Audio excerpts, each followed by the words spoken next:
Rental agreement எதுவாக இருந்தாலும் ஆன்லைனில் ரெஜிஸ்ட்ரேஷன் பண்ணியிருக்கணும் அப்படின்னு ஒரு புது ரூல் கொண்டு வந்திருக்காங்க.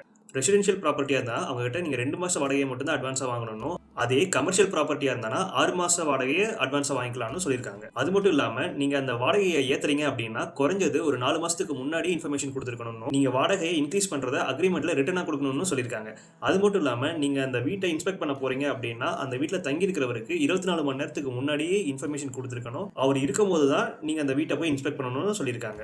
5000 ரூபாய்க்கு மேலே நீங்கள் வாடகை வாங்குறீங்க அப்படின்னா கண்டிப்பாக நீங்கள் வாடகையை காசாக வாங்காமல் யூபிஐ டிரான்சாக்ஷனில் ஆன்லைன் டிரான்சாக்ஷன் மூலமாக தான் வாங்கணும்.